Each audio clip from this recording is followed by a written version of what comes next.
She didn't even look up from her phone when she said it. "Stop acting like you matter, Mom." The words landed soft, but they split something inside me wide open. It wasn't shouted. It wasn't cruel in tone. It was worse than that. It was casual, effortless, like my existence had become a background noise she was tired of hearing. I stood there, holding the grocery bags I'd brought to her house, the food she'd asked me to pick up because money was tight this month. And suddenly, I couldn't feel my hands anymore. I wanted to believe I misheard her, that maybe she was joking, but the silence after told me the truth. She meant every word. That was the moment I realized I'd raised someone who forgot who paid for her peace. So I smiled, and decided that day if I didn't matter, neither would my money. My name is Jean. I'm 59 years old, and for most of my life, I believed love meant giving without keeping count. I thought being a mother meant saying yes even when you were breaking inside. I used to think sacrifice was proof of love, that exhaustion was a kind of devotion. I was wrong. When my husband died, Mara was only 12. That night, she clung to me so tightly I could barely breathe. Between her sobs, she whispered, "Don't worry, Mom. When I grow up, I'll take care of you." Those words became a promise that I carried in my heart for years. I thought it meant I'd never be alone. But I didn't realize then that promises don't always break from betrayal. Sometimes they break quietly, under the weight of convenience. I spent my best years building her world. I worked late shifts, counted every coin, and found ways to stretch love across empty dinner plates. I remember her studying late into the night while I made her coffee, sewing her prom dress when we couldn't afford a new one, clapping until my hands ached at her graduation. Every milestone of hers felt like redemption for all the nights I had gone without. When she cried at 16 saying she wanted to make something of herself, I promised I'd help her reach every dream. What I didn't realize was that she planned to build her life using the pieces of mine. I worked double shifts to pay for her tuition. I skipped vacations, sold jewelry, and even pawned my wedding ring once so she wouldn't lose her apartment. And through it all, I told myself this is what mothers do. We give, we forgive, and when the world turns cold, our children remember where warmth came from. Years passed, and I convinced myself everything I'd done was worth it. But the thing about time is that it doesn't always heal. Sometimes it just reveals who people truly are. One afternoon, I went over to Mara's house. It was a beautiful place, bright, modern, cold. I placed grocery bags on her spotless kitchen counter, the same way I always did. She didn't even look up from her phone. Her nails tapped the screen as she scrolled. "Did you get almond milk?" she asked. "The boys don't like the other kind. And next time, could you use my loyalty card? You're missing points." I smiled gently, pretending not to notice the tone. "Of course, sweetheart." "I'll remember next time," she shrugged. "Yeah, it's not that hard, Mom." Something small cracked inside me. Once upon a time, I loved her voice. I'd waited for it at the end of every long day. Now, every word felt like a receipt, proof of how little she saw me.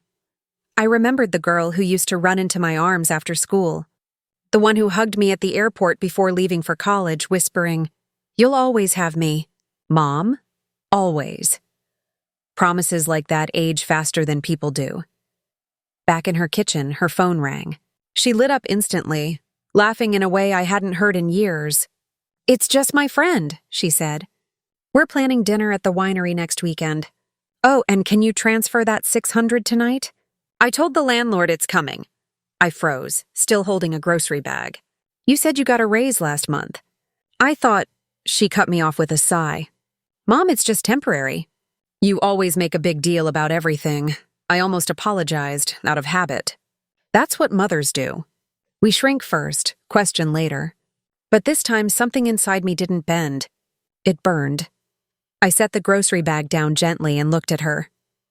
"I'm just asking," I said softly.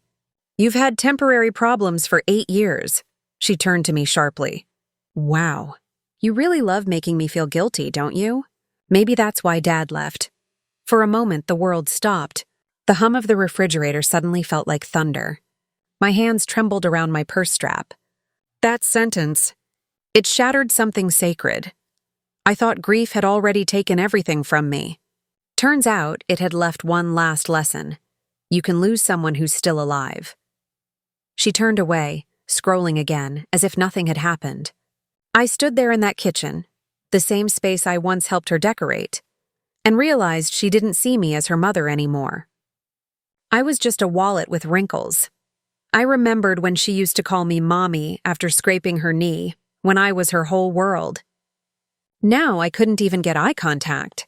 She sighed and said, "Don't forget, the boys have soccer this Saturday. Can you drive them?"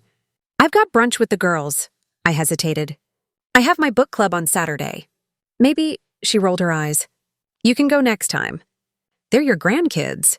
It's not a big deal. Not a big deal." That phrase echoed louder than any insult.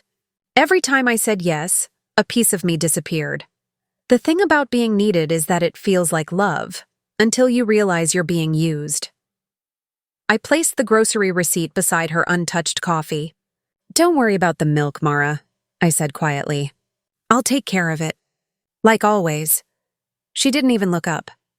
I turned toward the door, but before leaving, I paused and looked back. That was the moment something shifted inside me. That was the day I stopped praying she'd change.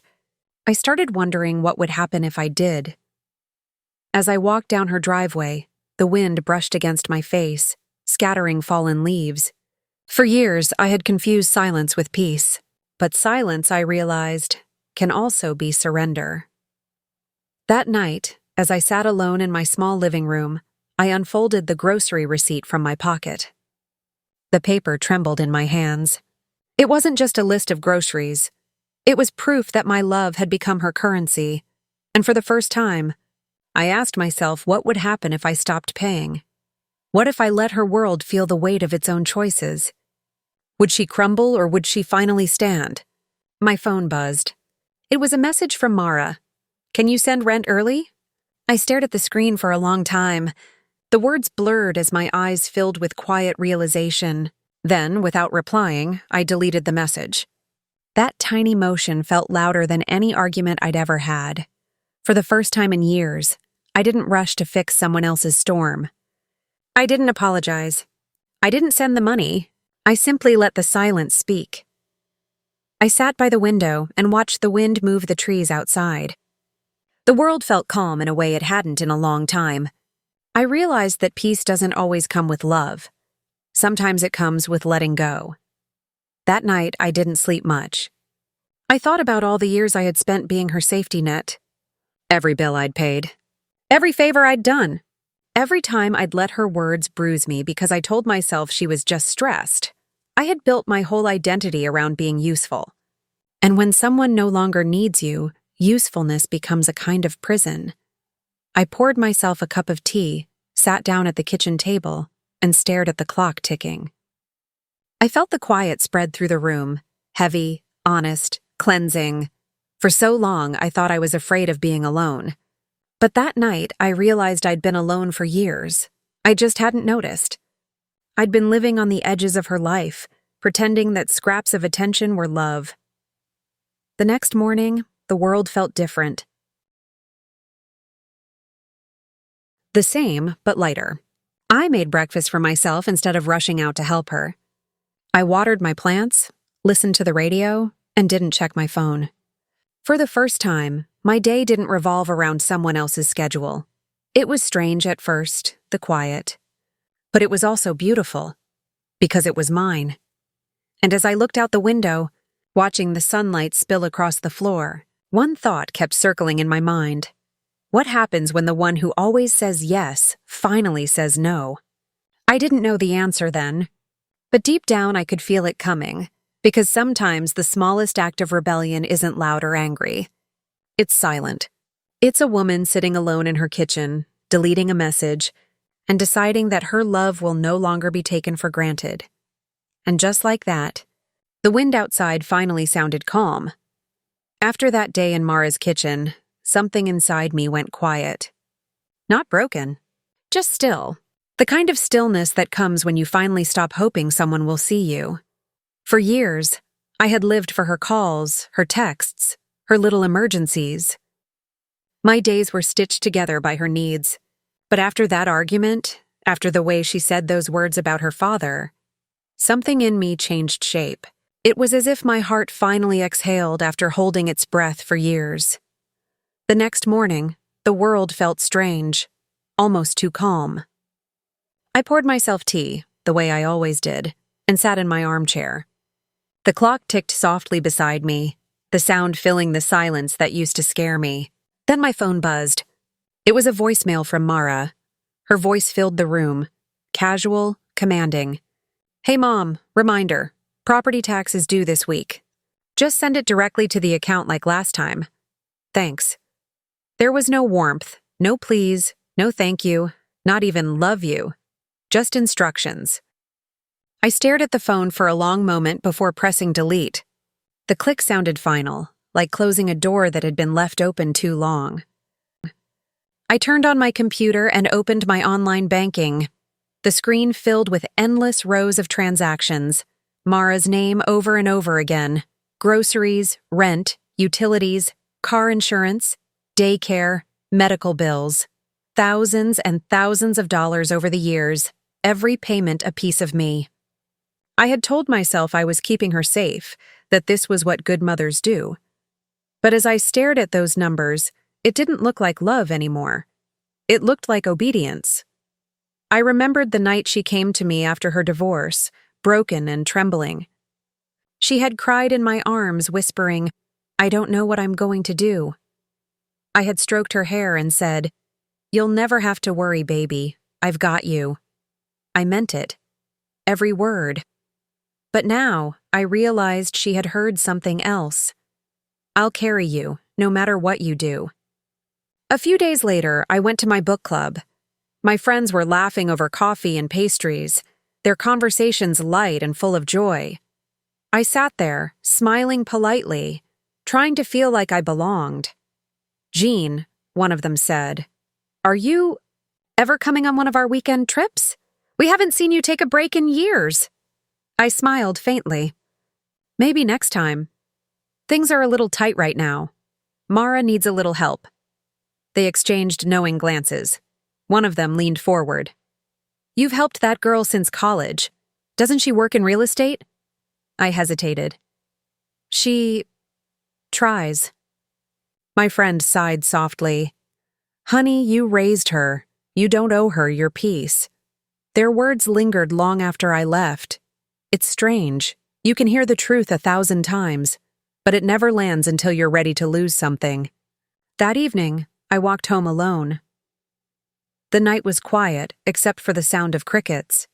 Streetlights glowed faintly against the dark sky.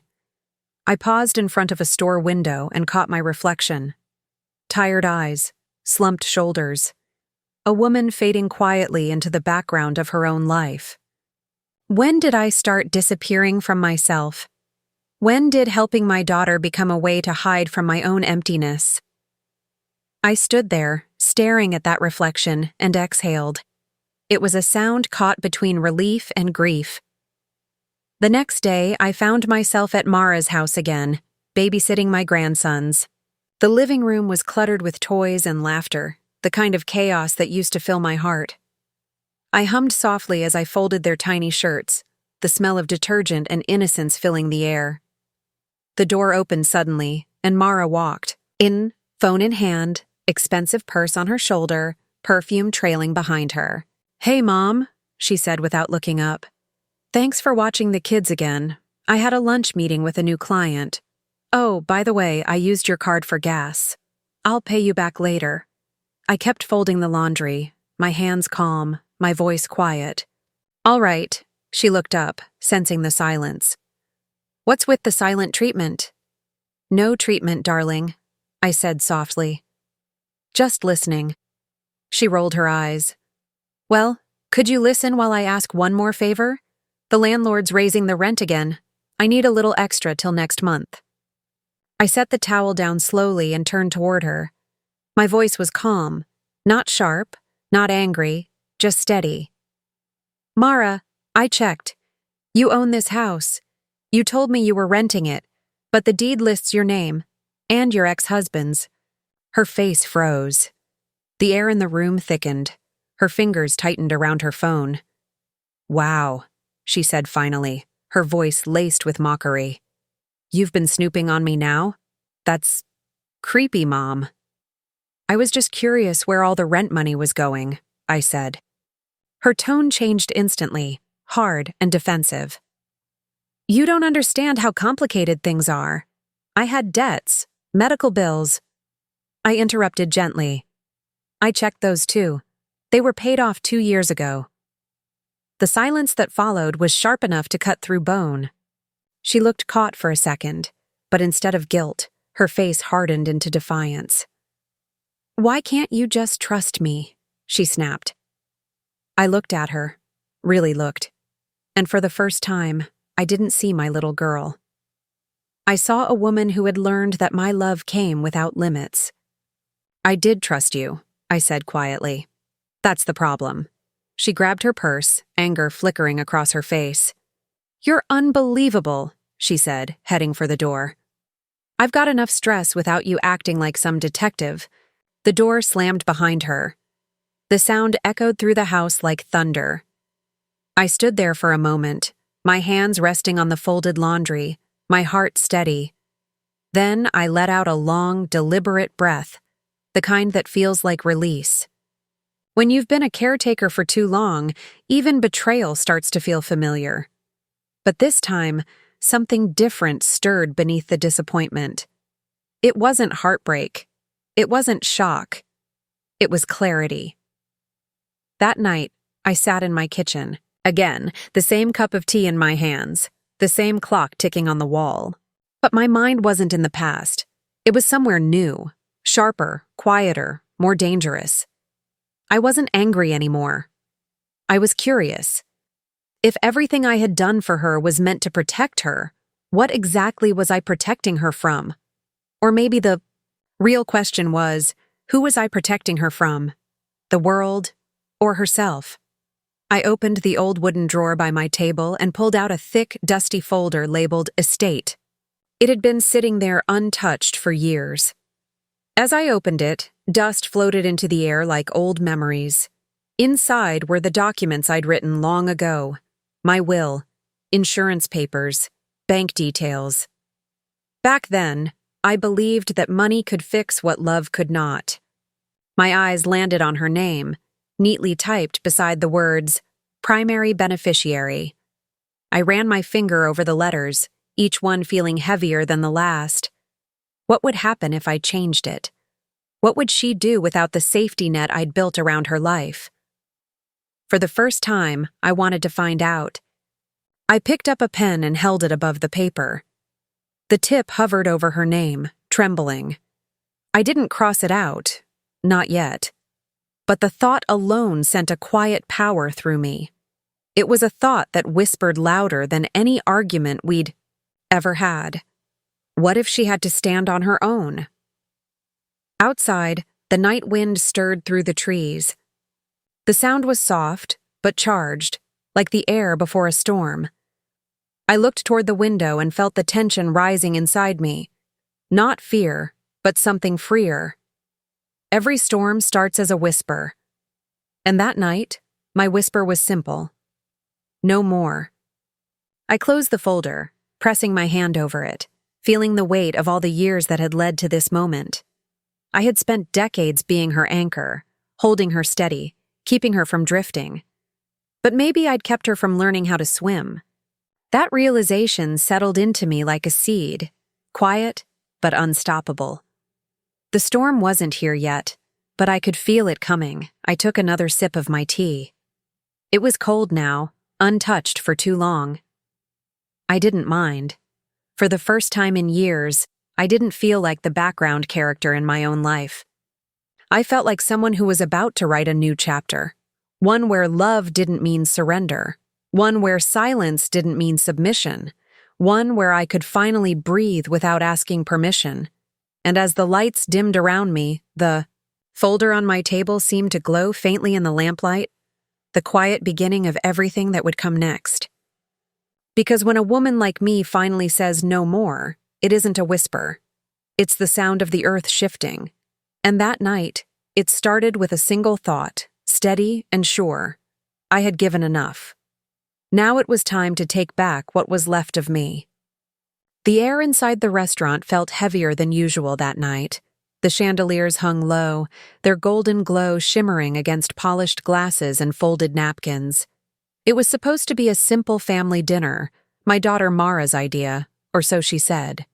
"Let's reconnect, Mom," her text had read earlier that week. For a moment, I believed her. I even put on a soft blue dress she once said made me look dignified. But the moment I stepped through the door and saw the smug little smile curling on her lips, and her husband whispering something with that practiced smirk, I knew this wasn't about connection. It was about control. She stood as if greeting royalty, loud and performative. "Mom, you actually came," she announced, her voice carrying far enough for nearby tables to hear. "You didn't have to dress up so much. It's just dinner." A few heads turned. A waiter passing by offered me a polite smile, the kind that feels more like pity than kindness. I forced a smile of my own and took my seat, pretending not to notice the sideways glances. I tried to keep my tone calm. "I thought we were here to talk," I said. "Oh, we are," she replied smoothly, flipping her hair as though she were in control of a boardroom, not a family table. "It's just, well, I think it's time you understood your place. You've been making things uncomfortable lately." Her husband chuckled, raising his glass. "Yeah, like those texts about bills. It's kind of embarrassing, Mrs. Jean. We don't really need financial lectures from someone who doesn't understand modern living." Their laughter, quiet but sharp, hit harder than they knew. My hand tightened around the napkin. I felt my pulse echoing in my ears. "Excuse me?" I said, the words small, fragile. Mara leaned back, crossing her arms, eyes glittering with cold amusement. "Mom, you've always had this need to matter," she said, "like you're the glue holding everyone together. But times change. I have my own life now. You don't get to guilt-trip me with your money or your feelings anymore." It was that tone, the same one I used to use when she was a teenager, rebelling against curfews and rules. Only now it was aimed at me. It was aimed at me. People were watching. I could feel their curiosity pressing on me like a weight. A woman at the next table lowered her menu, pretending not to listen, while a man behind me whispered something to his companion. Humiliation doesn't come all at once. It trickles in, a laugh here, a look there, until you realize you're drowning in it. "So this dinner," I said, my voice quiet but shaking, "was to humiliate me?" She laughed, tilting her head back. "Humiliate you? Oh, Mom, you do that all by yourself. You always need to be the victim." For a moment, the room disappeared. All I could see was her, my daughter, the same child who once cried in my arms over scraped knees, who used to beg me not to leave her side on the first day of school. And now she was here, using her words like knives, each one cutting away at whatever tenderness remained between us. The daughter I raised to be independent had grown into someone who mistook kindness for weakness. She didn't want love anymore. She wanted dominance. I sat up straighter. My hands stopped trembling. Slowly, I reached into my purse and pulled out a folded check, old, creased, but still intact. The one I had written months ago to help her with an emergency mortgage payment. "This was meant for you," I said, sliding it across the table. "But I think I've been funding my own disrespect long enough," her smirk faltered. "What's that supposed to mean?" "It means," I said softly, "that I'm done paying for the privilege of being insulted." The sound in the restaurant seemed to drop away. Forks paused midair, conversations died down. The waiter who had been approaching stopped in his tracks, sensing the tension. Mara frowned, her tone shifting, uncertain now. "You're not making sense." "A mother always makes sense," I replied. Her children just stopped listening. The check sat between us, fragile yet powerful. I could see the calculation in her eyes, the sudden panic she tried to hide. "You can't just stop helping me," she said. "You can't. Why not?" "Because you're my mother." Her voice cracked, desperation seeping through the arrogance. I smiled, not with triumph, but with the sadness of someone who has finally run out of tears. "And that's exactly why I have to stop," I said. It was a quiet explosion. No shouting, no drama, just finality. Her husband leaned forward, trying to restore control. "You wouldn't dare cut her off," he sneered. "You depend on her as much as she depends on you." I turned my gaze on him, steady and unflinching. "I used to," I said, "but not anymore." Then I looked back at Mara. "You want to act like I don't matter? Fine, but don't come running when the bills start piling up." For a second, no one spoke. Her hand trembled slightly, the mask of confidence starting to crumble. I saw it, that flicker of fear. The realization that the mother she thought would always be there no matter what was finally walking away. "You can't just—" she started. "I can," I said, standing up. "And I will." The room fell silent. Even the music seemed to stop. Every pair of eyes followed me as I gathered my purse. The waiter froze, unsure whether to approach. Somewhere, a glass clinked softly, the only sound breaking the tension. Power doesn't always roar. Sometimes it just stands up and walks away. As I moved toward the door, her voice followed me, trembling now, desperate. "You're being dramatic. You'll regret this." I stopped for just a moment, looked over my shoulder. "No, sweetheart," I said quietly. "For once, I think I won't." And then I walked out. The sound of my heels echoed on the floor, each step lighter than the last. It felt like I was shedding something. Years of guilt, of being small, of pretending I was fine, being invisible. As I reached the door, her husband muttered under his breath, "Unbelievable. No wonder she's alone." I turned slightly, just enough for him to hear me. "Alone is better than being surrounded by people who only stay because they're paid to." The words landed like a slap. A woman at a nearby table gasped.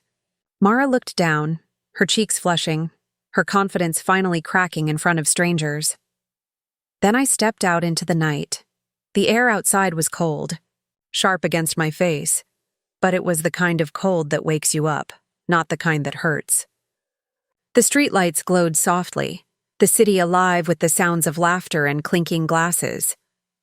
Through the restaurant windows I could still see them, two silhouettes sitting in silence, unsure what to say now that their audience had left. I walked slowly down the street, past glowing windows where families laughed over meals, the kind of laughter that used to include me. It stung, that reminder of what I'd lost. But it was honest pain, clean, unfiltered. For so long I thought survival meant being needed, that if I could just stay useful, I'd stay loved. But that night I realized being needed isn't the same as being loved. I didn't lose my daughter that night. I just met the truth about her, and maybe that's what love really is. Not clinging to someone who's changed beyond recognition, but learning to let go when holding on starts to break you. As I passed a shop window, my reflection caught my eye. The woman staring back at me looked older, yes, but freer.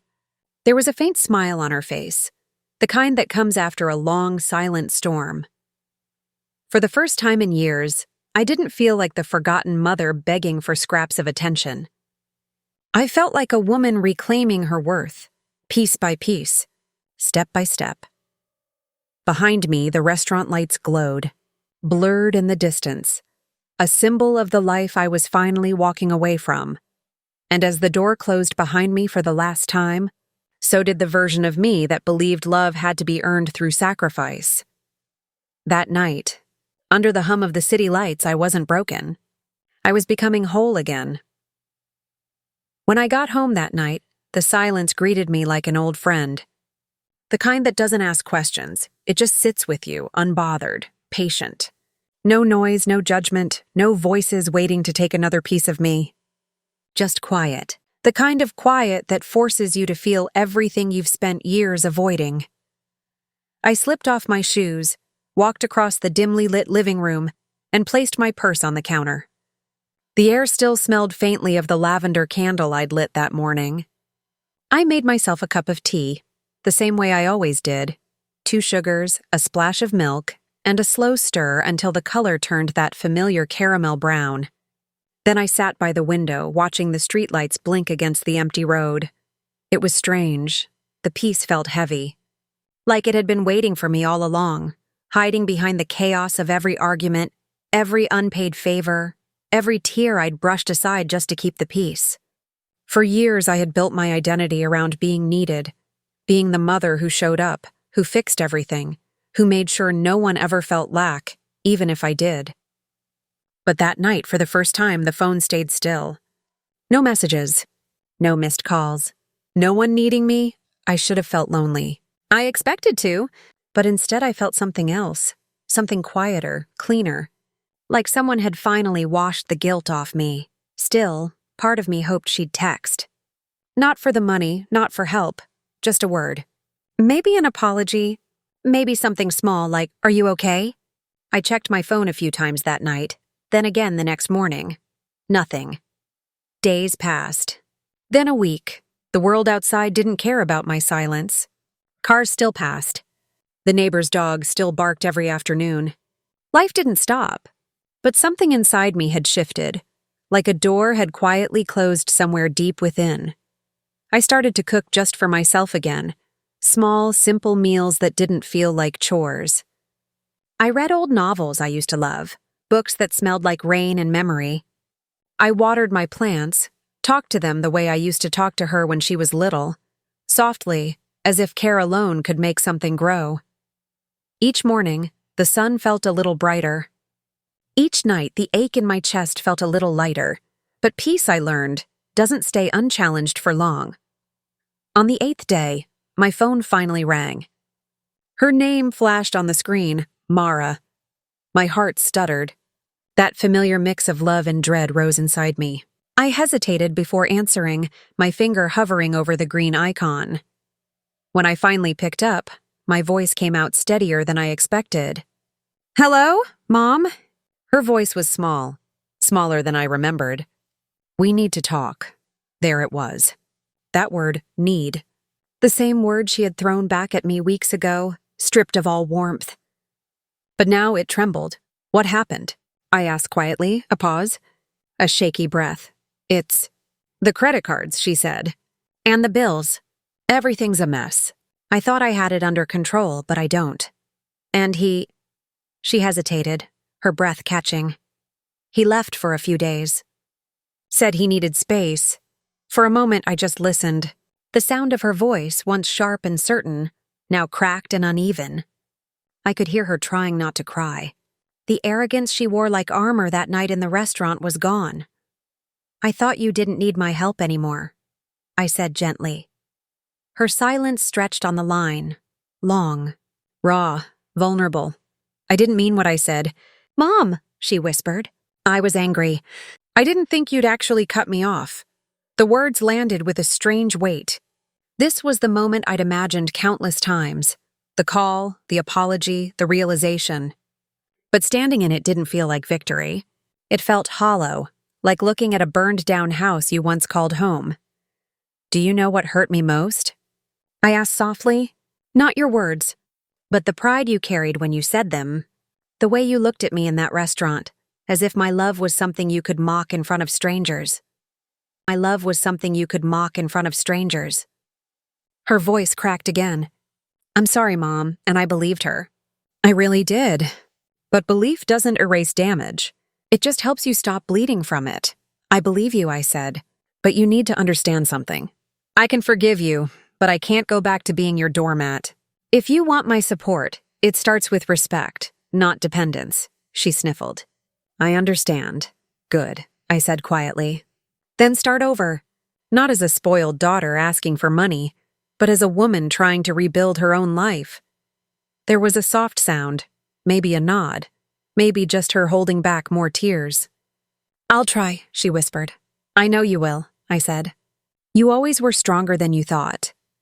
When the call ended, I sat there for a long time, phone still in hand. I stared at the dark screen reflecting my face. Older, wiser, maybe a little sad, but peaceful. That was the word for it. Peace. Not satisfaction. Not triumph, just peace. I looked around my quiet home, every object carrying some trace of her. A photo on the mantel, a sweater she'd left years ago. I used to see those things as reminders of loss. That night, they felt like proof that I had loved, deeply, fully, imperfectly, and that love had not been wasted, even if it wasn't returned the way I hoped. Sometimes revenge isn't loud. It's not the slamming of doors or the cutting of ties. Sometimes, it's the quiet decision to stop saving people from the lessons they need to learn. That was my revenge. Not cruelty, not punishment, just allowing her to face herself. Days turned into weeks. I noticed small changes. The way my hands stopped trembling when I checked my bank balance. The way I slept deeper. The way I smiled at strangers again. I even started volunteering at the community library, something I'd always put off. People there didn't know my story, and I liked that. I wasn't Mara's mother anymore. I was just Jean. One afternoon, I was shelving books when my phone buzzed again. A message. It was from Mara.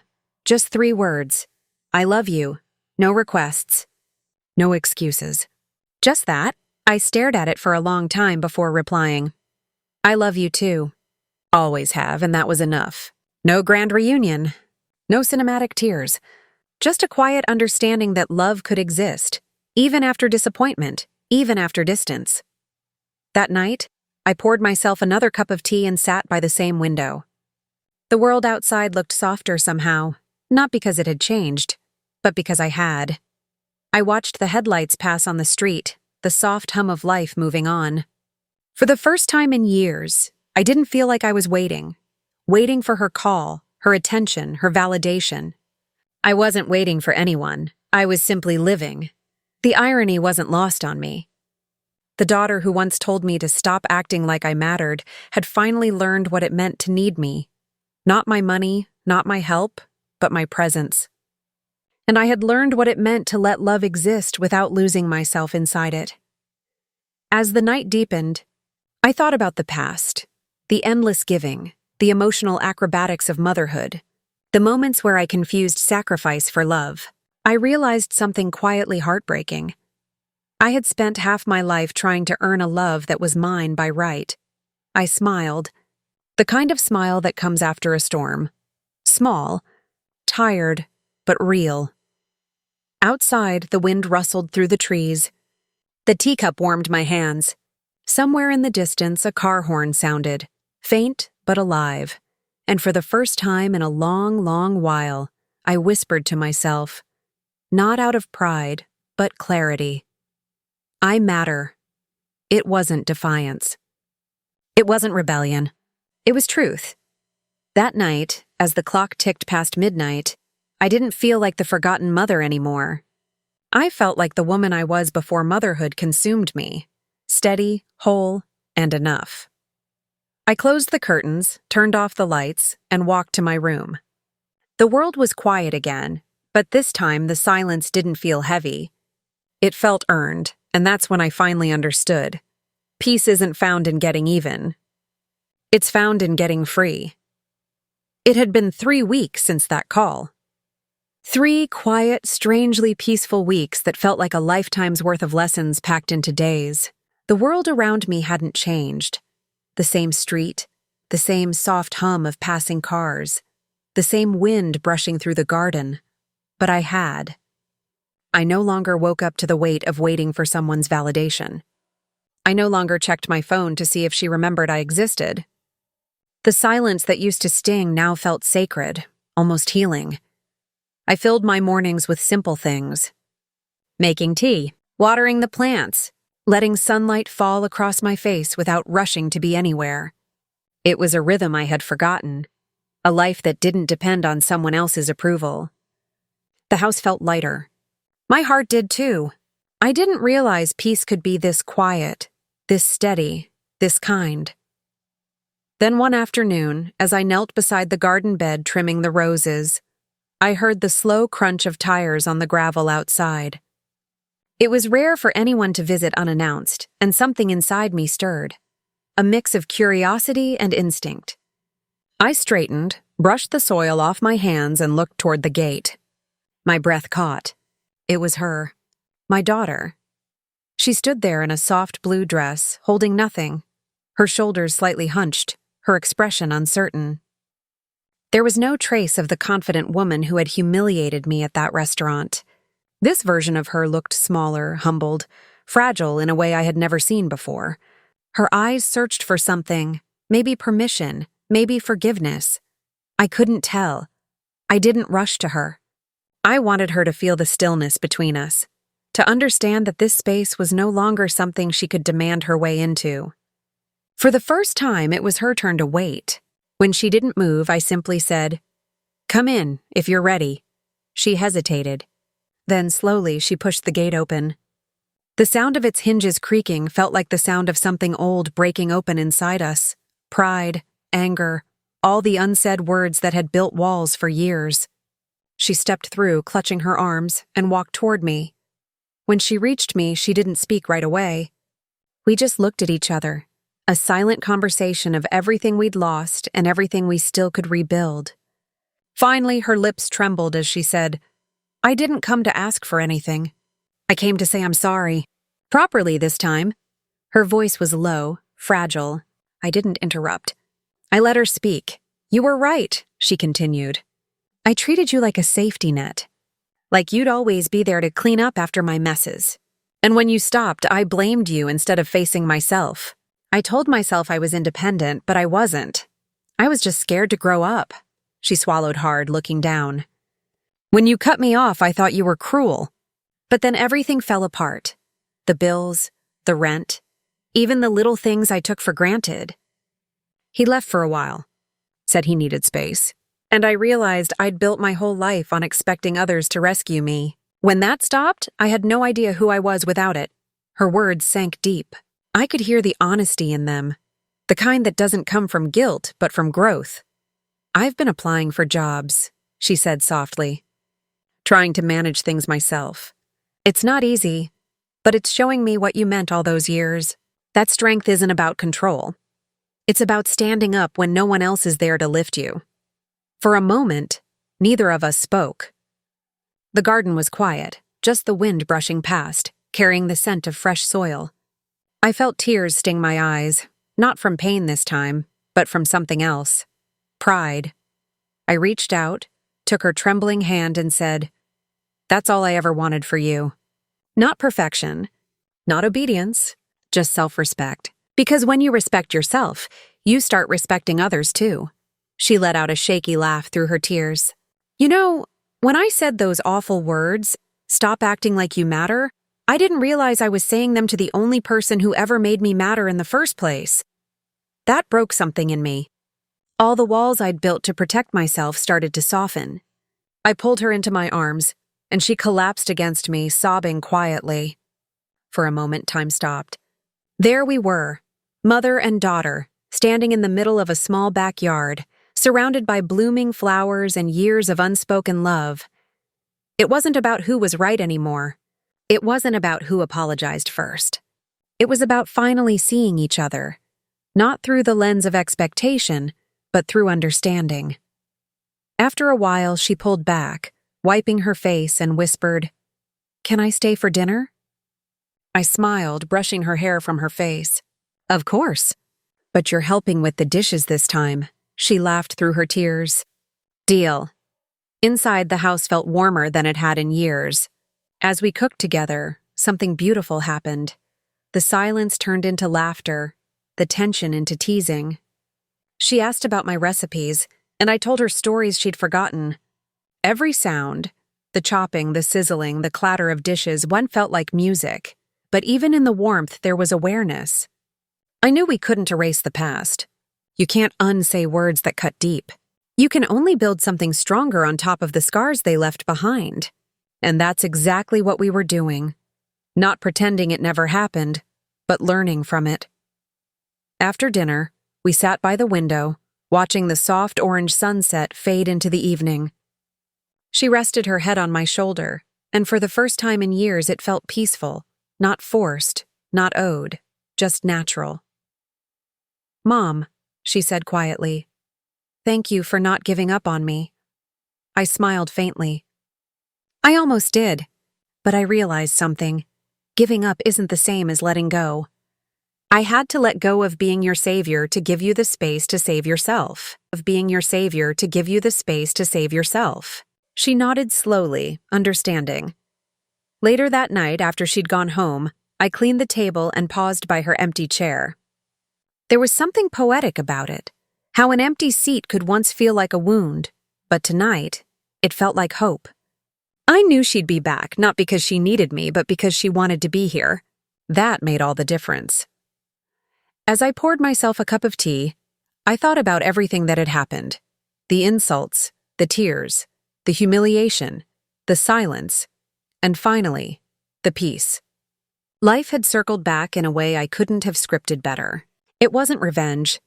It wasn't punishment. It was growth. Hers and mine. Standing by the window, I whispered to myself, she told me to stop acting like I mattered. But maybe the truth was, I always did. And for the first time, I didn't need anyone else to confirm it. I believed it. That night, as the moonlight stretched across the living room floor, I felt the kind of calm that comes only after surviving the storm. Not the calm of forgetting, but the calm of understanding. Sometimes love needs distance. Sometimes people have to lose you to find themselves. And sometimes the greatest act of love isn't holding on, it's letting go with grace. I took one last sip of my tea, looked at the stars outside, and smiled.